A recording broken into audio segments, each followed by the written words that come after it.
So I'm back again. So somebody said they couldn't hear, and I did not know who can hear. But hopefully, if anyone is still out here, they can hear me. Can anyone hear me? If you can hear me, just put 100s, put whatever. If you say you can hear me, because then I can start, this live. Okay, cool. Thank you. So, yeah, because somebody said they couldn't hear me. So, thank you, Yvonne. Thank you. So, global confirmed cases, according to the Johns Hopkins website, we have 508,703,395 confirmed cases around the world. In terms of the global death toll, we had 6,215,563. U.S. confirmed cases, we are at 80,952,268. And the U.S. death toll is at 991,166. Thank you, Lee. Let me repeat these numbers again. The global confirmed cases of COVID-19 around the world is 508,703,395. The global death toll is at 6,215,563.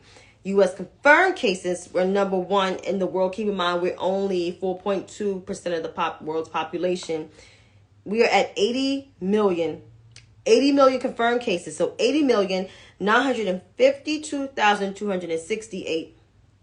And the U.S. death toll is at 991,166.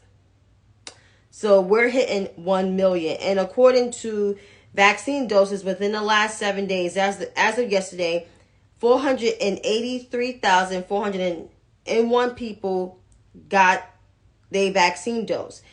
But overall, the total number of people that is vaccinated is 219 million point 2. So that in percentages, if you put, that number over 333 million Americans in this country, is 67% of the U.S. population is fully vaccinated.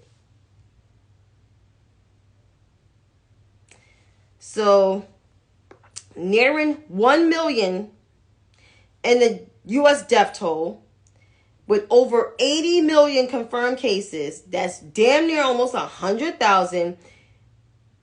We only have 67% of the U.S. population vaccinated. Something is wrong. I mean, the vaccines are available to us. I mean, at this point, we're like in a pandemic-endemic kind of situation. Because I wrote in my book, are we in an endemic? Some people want to be in an endemic or live in a pandemic forever and ever. I don't. Who wants to be double masked every goddamn day? I know I don't. And I know no one doesn't want to wear a mask. And yes, there's Deltacron is out here. Everybody talking about Delta and Omicron. Deltacron and Omicron together, that ain't cute. That sounds deadly. So if people want to, at this point, I'm tired of telling people to go take the vaccine because it seems like people don't want to listen. It's like people don't want to wear their mask. So at this point, you're at your own risk. We're 2 years in this shit and you still don't want to wear a mask. You still don't want to get vaccinated. You still don't want to keep your motherfucking distance. I mean, at this point, it's like something is wrong. Something is really wrong, Janelle. The problem is people don't want to be safe. They want to affect everybody. And this country, keep in mind, we got free vaccines. You could go to the nearest hospital, health station, clinic, or even pharmacy, goddammit. Go to CVS and get the damn in your arm.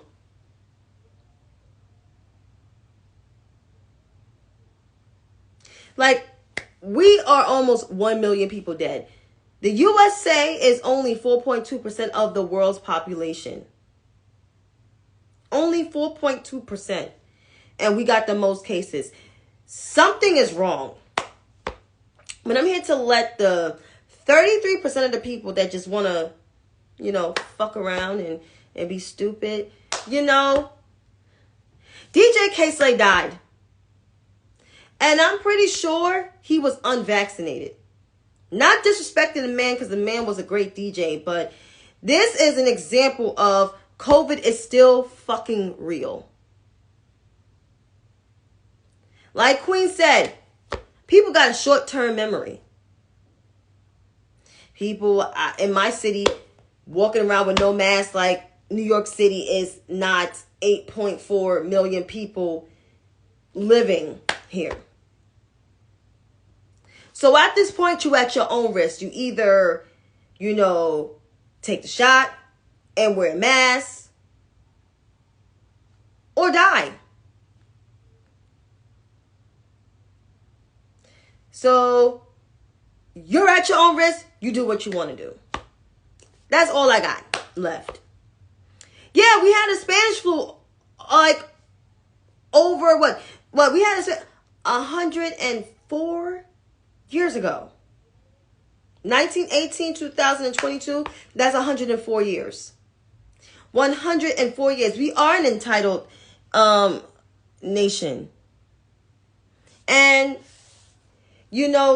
people skipped over the history books with the pandemics. Because I read about influenza in 1918. That was during World War II, when the U.S.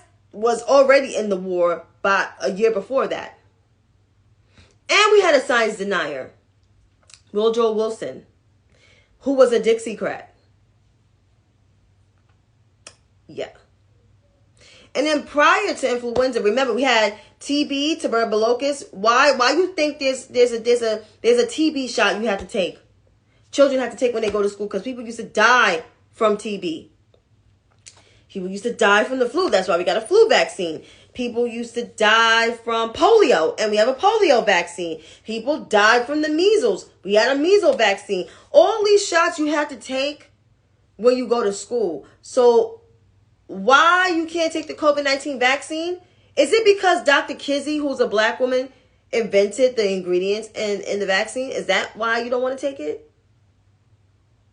Because that's what it seems like. But I'm moving on because I'm tired of saying this speech. And I know everybody on this live is tired of telling people to take care of your fucking self during the pandemic when people want to be at their own risk. So you just let them. And may they go with God. Now moving on to politics. So we're in the midst of primaries for the 2022 midterms. These midterms is just as important as the 2020 election. Every election is important, but this particular election is very important because it determines the president's agenda for the next 2 years. And Republicans are campaigning on fear-mongering, CRT, which they don't even know what that shit is, and 2020, saying that the election was stolen from the guy that should not be named, the bum from New York, unfortunately. So that's what they're campaigning on. Democrats are campaigning on exactly what they're doing and what they're going to do. Some people think their message is not strong enough. Maybe it's not as rough as stuff as Republicans. Do we want the Democrats to be out there bull-faced in your face all day, every day? Absolutely. But there's some Democrats that just went on their own merits, on laws that they passed, on being who they are with their constituents. They don't have to be loud on TV like some folks who call themselves progressives and never pass a bill, who shall not be named. But, I mean, because I'm about to rip into that person soon, but people just need to let Democrats be. Hi, Doc. So they just need to let people be and let the Democrats run. Now, in terms of these Senate races, you know, my senator is, one of my senators is the majority leader. Some people think, you know, like, oh, he needs to be this. Some people just don't need to be that way. They're just authentically them. So his seat is safe and secure. Last time I checked. I don't know about the state of the Senate, but his seat is safe and secure. Now, in terms of these key races like Pennsylvania, Ohio, and Florida, and North Carolina, and Wisconsin, you got good Democrats running for Senate in those states. You got Val Demings in Florida. You got, let's see, Tim Ryan, who I don't really care for in Ohio, but he could win. You got Mandela Barnes. You have, you know, Malcolm Kenyatta and Connor Lamb. You also got seats to defend. We got Arizona to defend for Mark Kelly and Georgia to defend, right? So we have all those seats to defend. So Democrats have to show up to the primaries, and they have to show up to the general elections, because if we don't show up, the president and the vice president will be lame duck administration, and that's the last thing we want, right? But here's this thing with the midterms with the Democrat primaries. So everybody is team this and team that. Me, I'm just team of who can win. But I am not team of Shrek Vigilante, a.k.a. the guy that eats children, a.k.a. the lieutenant governor of Pennsylvania, because he is not for the people, by the people. He don't seem serious, right? He don't seem serious. Oh, I'm going to rip into Florida, too. I don't have them on my list, but I should put them on my list. But here's the thing. Vote. That's why you have a primary to vote for. You vote in the primary to see who will be the best person to win. And if that person, whoever it is, Malcolm Kenyatta or Connor Lamb, wins, you get behind that person. That's just what it is. All this fighting and shit is unfucking necessary. It really is. I even say about my own primaries here in New York, because the governor's race is more contentious than the Senate races, all the other lower races. That is the most contentious race, because it's still opponents challenging the incumbent, which I think the candidates overall, we could have had one. This is why it's important to have black women in running for these kind of positions, these executive positions, because you have a choice. Now you have a choice of a white woman, one black man, and a white man. The black man has a history of, you know, homophobia and all this other nonsense, while the other white guy is just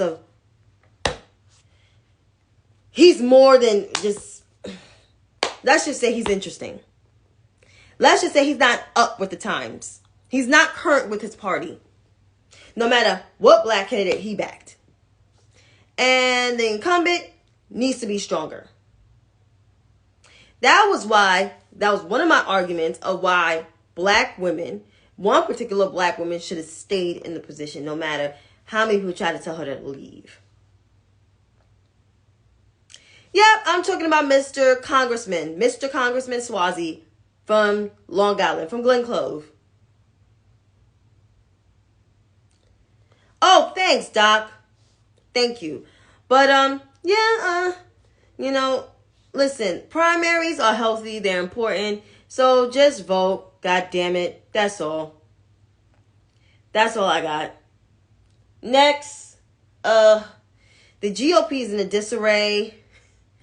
You know, there's audio tapes of Kevin McCarthy telling the president to resign, and Mitch McConnell, you know, saying the same thing. And then all that stark speech he gave during the impeachment hearings and didn't vote to convict him for the second time. Not surprised. So when I hear these narratives of the Democratic Party is in a disarray, you look at the GOP, right? The GOP was the party of conservatism, of free markets, and, you know, free thinking. and liberty and constitutional rights. Now they're the party of insurrection, the party of harboring domestic terrorism, racism, anti-CRT, anti-women, anti-voting rights. And then there's a fraction in the party where there wants to be a bipartisan era, while the other is conservatism and then just far right extreme. So Kevin McCarthy was right. It is a big tent party, a big tent party full of enabling racism on all ideological sides. Yeah, that's a big tent party. The Democratic Party is a big tent party of ideas, the party of fighting for the people. Even though you have Mr. Manchin and Ms. Sinema, who are knuckleheads, but they vote for justices and and judges with the Democratic Party. They want to get to a common ground, but they want to work with Republicans with bipartisanship, which that shit is dead. And it's been dead for the last decade and some change under President Obama. And it's going to continue to be dead under President Biden. So there's no difference. So, if anything, the GOP got their own boogeyman, which the boogeyman and the Frankenstein they created. And they created the guy that should not be named, the bum from Queens. Yep. And speaking of the GOP in a disarray, and more GOP nonsense, I'm going to address Florida. So, Ron DeSantis, I guess, is mad because Disney basically opposed the Don't Say Gay bill. So, he is trying to pretty much tell Disney to basically, restrict. He basically restrict Disney from certain things. Don't know what it is exactly, but here's my thing with this. Florida has become a ruby red state for the worst. And it's became that under President Obama. Because the people in Florida that moved there are mostly white or white adjacent, aka white, Hispanic looking folks who never liked President Obama for whatever reason. I have no idea. Like he stole your man and stole your woman, stole whoever, or stole money from you. But they are a Trump-loving state. And for a state that has a big community of the LGBTQ plus people in Key West, you put out a bill, Don't Say Gay bill.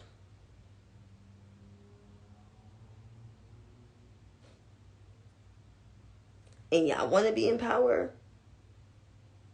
The LGBTQ community, they fight. And they protest. And the way they protest is they stop buying from you. They stop donating to your campaign.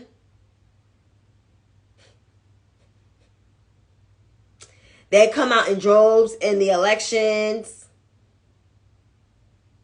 Your ass would be unseated.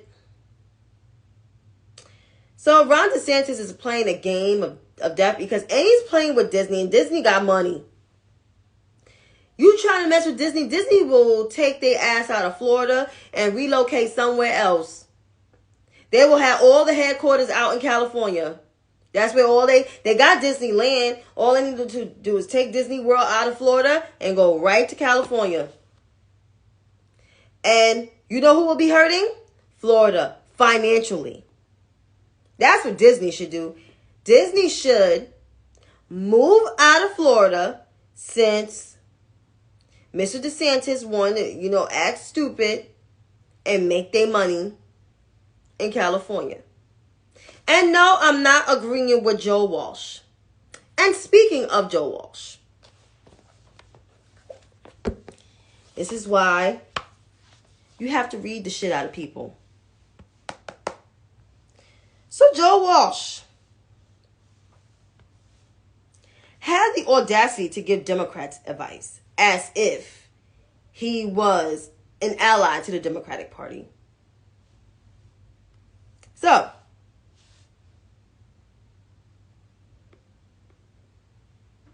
I would like to share some information. This is Joe Walsh today at 9:10 a.m. exactly. Democrats on Twitter and MSNBC shouldn't obsess so over McCarthy and who now might be the next Republican speaker. Democrats should obsess over this only, making sure the next speaker is not a Republican. Caps. To do that, Democrats gotta reach people who don't tweet and don't watch MSNBC.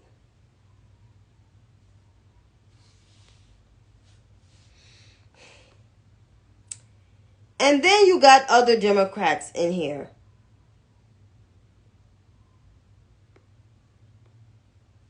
You're right. There are a lot of people and organizations working hard to reach voters and defeat Republicans up and down the ballot. People who want to get involved should check out some of these people.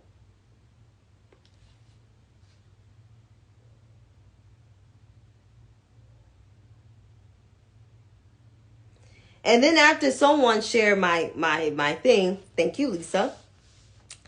Believe me, I'm not a member of the D shouldn't spend energy trying to get Republican votes camp. My point is that there's a lot of Dems and left-leaning indies who don't pay attention to politics and lots of organizations reaching out to them that people can't get involved. You missed the whole fucking point. I replied to him and say, this is the dumbest advice you ever give to Democrats. But let's remind people of who Joe Walsh is. With not one, not two, but three. This is a man who, let's put the shoe on the other foot. Barack Obama, a black man in this country running for president, with not one, not two, but three baby mothers.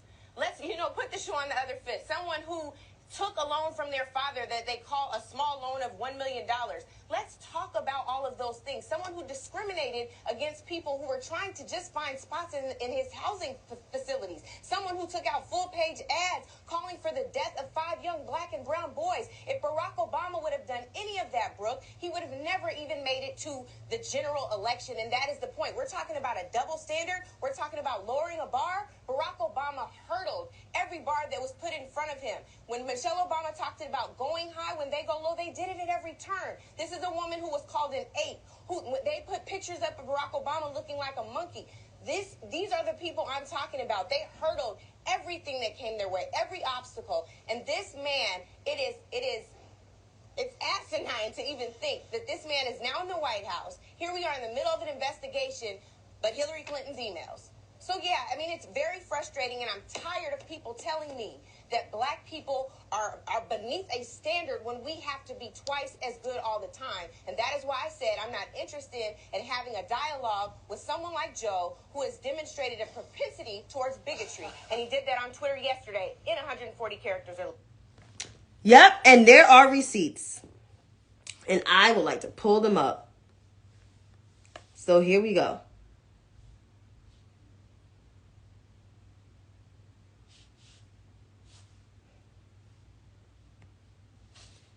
So Joe Walsh and Angela Rye. And you're way wrong on your main point, Angela. We lowered, caps, the bar for Obama.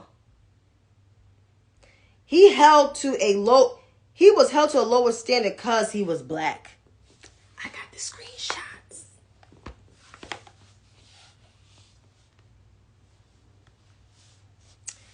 Another.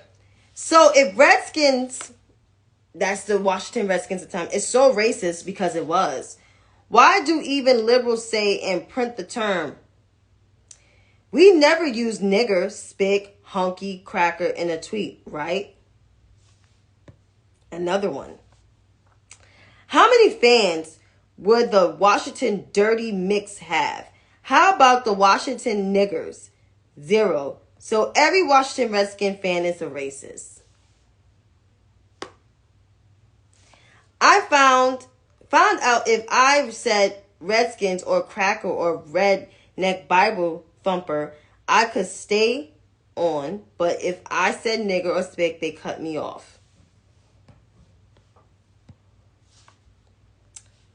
More. This was decent. That was back in 2014. This here, I'm about to read in 2016.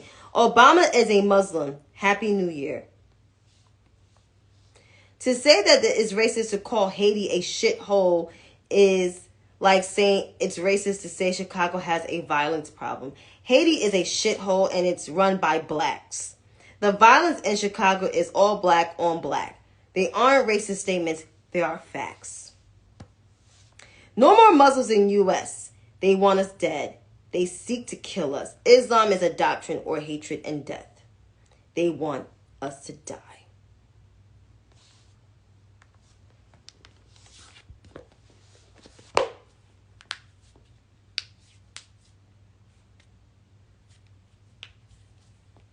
So,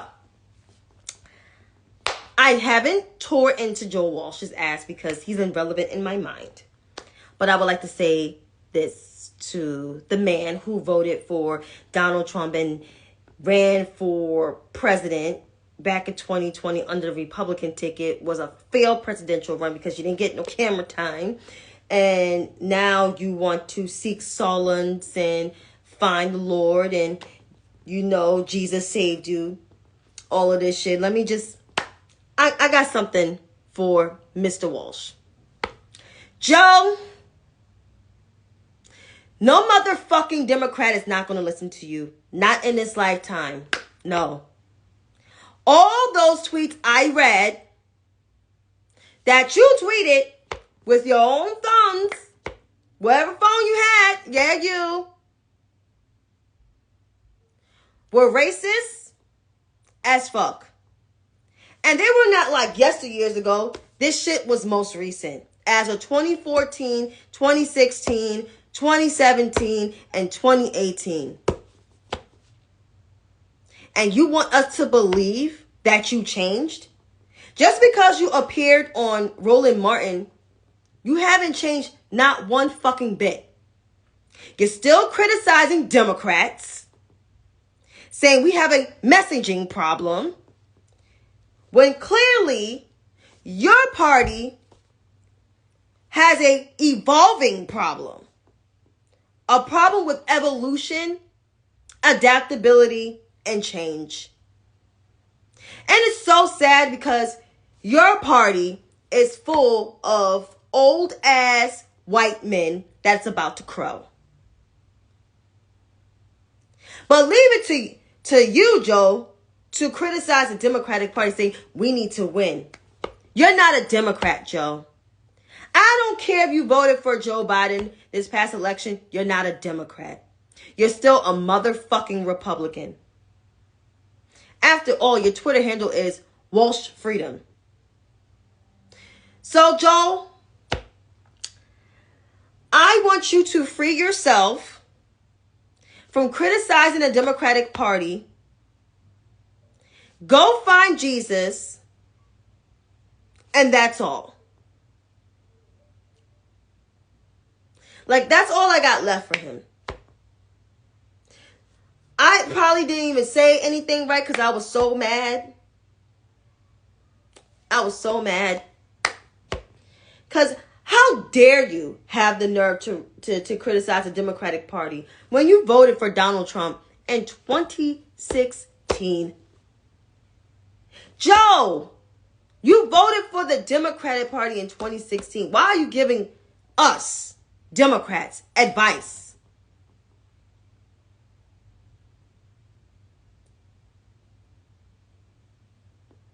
I don't know.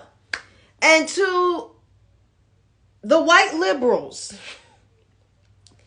and white moderates that are embracing Joe, you guys are being bamboozled. And not just only being bamboozled, you're fucking idiots. Yes, I said it. Joe is racist. Those tweets are probably deleted, but he meant every fucking word of what he said. about President Obama. He did not apologize. I haven't seen him apologize.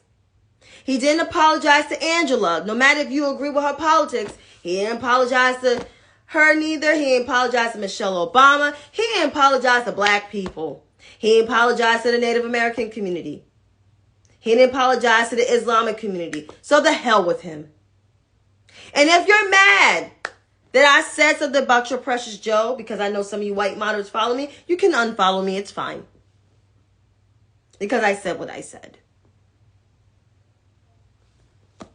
I said what the fuck I said. And speaking of more whiteness, Bernie Sanders wants to run for president yet again if President Biden doesn't run for re-election. All I got to say is Bernard Sanders will be, what, in 2024, 82, going on 83 years of age. I don't understand why the hell he just don't retire from the Senate. You're in your 80s. You know the senior senator of your state is retiring at the age of 80. He is exactly your age, around your age somewhere. And he's retiring from the Senate. Why don't you follow that lead from him? Retire in 2023 or 2024.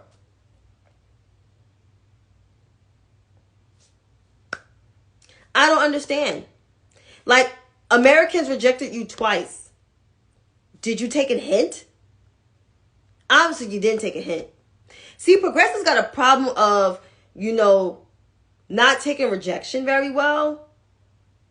I don't know what it is. Maybe it's a confidence level thing, but a lot of Americans reject your politics because your politics doesn't reach everyone. Y'all claim y'all for people like me and everything, but y'all not. Y'all for whiteness. Y'all want to follow models of Denmark and Sweden, predominantly white countries with no black people at all. Why the fuck Americans, we're going to vote for y'all?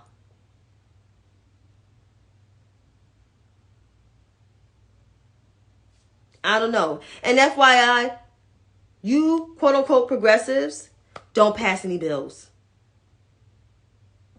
Let's keep in mind that Bernie Sanders only got 3 bills into law. He's been in Congress for 31 years. Versus President Biden's time in the Senate for 36 years, and he passed over 20-something, almost damn near 30-something bills. And y'all want to call him Sleepy Joe? Get the fuck out of here.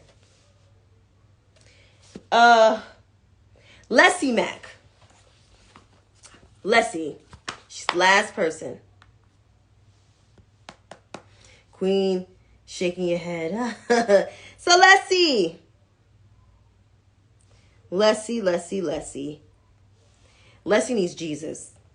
So Leslie Mack, I guess she's, a Warren supporter. I don't know. I don't give a fuck because I never pay attention to these people. But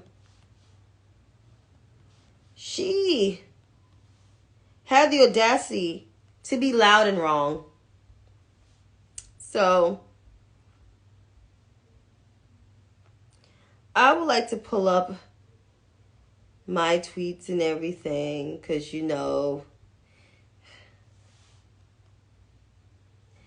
I have receipts. So here it is. So Leslie tweeted this, I guess, the other day. Like a couple of days ago. He literally has not delivered on a single promise made on the campaign trail to young voters, especially young black voters. And he is pushing Crime Bill 2022 while doing nothing about student loans RN. So, yeah, they ain't feeling him for good reason. What crime bill is he passing? What the fuck are you talking about? So here's what I said. Because I screenshotted that shit. In case she fucking deletes it. I guess Leslie haven't been paying attention to what this administration has done within the last 15 months. Since Leslie clearly doesn't pay attention to anything this administration has done, let's share some information starting with this graphic. So this is what the president's done. They have a whole list of things. $1.9 trillion in the American Rescue Plan, $1,400 stimulus checks, 1 year child tax credit expansion. It's a whole bunch of stuff. I can't even see it because it's a lot. It's like over 100 and something things he have done. Also appointed over 42 judges within our U.S. courts. That includes a lot of black people. There's so much more. The president just canceled $17 trillion in student loan debt without the elected officials legislating and Twitter pressuring him. The elected legislators legislating, that includes legislating on Twitter, that includes the progressives. So according to a CNN article, Joe Biden has canceled more student loan debt than any other president, a notable fact that's flown under the radar, thanks to the mainstream media who haven't been doing their part. Taking a piecemeal approach, the Biden administration has expanded existing loan forgiveness programs for borrowers who work in the public sector, those who were defrauded by for-profit colleges, and borrowers who are now permanently disabled. Those moves have delivered significant relief to more than 700,000 borrowers, totaling more than $17 billion. I meant to say 17 billion, not trillion. My bad. And that's the source. Yes, this administration can do more and has work to get done. However, it's up to the legislative branch to do their damn job. That's why progressives like Leslie need to read some damn books, like Dr. C always say, all the time. So,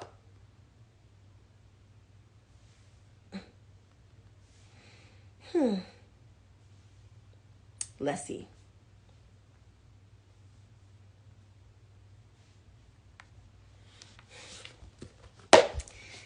So let's see. I hope my tweet, reached you. I'm not sure if you know who I am. I don't want you to know who I am. But I want to say this to Leslie and to all of the black abolitionists that think like Leslie, and all the young black voters that are being bamboozled by this quote-unquote progressive movement. You guys need to read some damn books. You guys need to understand that we have checks and balances. We have 3 branches of government that do these checks and balances. So we have an executive branch that's like the president, the vice president, and their administration that enforces the laws. That the legislative branch that make, draft, and pass. And then we have a judicial branch that examines the law if the legislative law is unlawful, or if the president enforces the law without any good jurisdiction. It's something called, checks and balances. It's in your history books. Should read. I want people to stop listening to Twitter influencers like Leslie Mack. Because the last time I checked, she's a whole ass grifter. She literally had a GoFundMe account set up for her to go away to see her family. If these people with verified accounts are so rich, why the fuck are you having GoFundMe accounts to raise money for yourself? But you're so progressive, right? But you're having GoFundMe accounts? But y'all fighting for people. Y'all not fighting for people. Y'all grifting off the very same people that you claim to be fighting for. That's why I don't take this whole progressive movement seriously. So I would like for Leslie to stop talking so loud, pick up a book, and read. And maybe she will learn something at her age. Not going to put a number on it, but she looks older than I am. And I just had her 36th birthday. So that's what I want you to do, Leslie. Shut the fuck up and read. Yeah, she had the GoFundMe account. There's receipts. There are receipts. People, that's one thing. One thing I like about the internet. We don't forget shit. When people act brand new, all you gotta do is show the stuff like to Joe Walsh, Leslie Mack, Bernie Sanders, Miss Hello Somebody, Miss I Love the Green Party, Brianna Gray, Mr. Proud Socialist, aka Proud Resistor, yeah. And Talcum, you can't forget about Talcum. So, yeah, the internet will humble you. Sure will, Queen. The internet will humble you, and it will get you all the way together. Oh, yeah, he's getting dragged, and I love it. I love it. So, until then, folks, have a good night. Thank you for the birthday wishes, everyone. Thank you, Enrique. Thank you, everyone. I appreciate it. I had a great birthday. I'm going to continue to have this. Is my birthday weekend.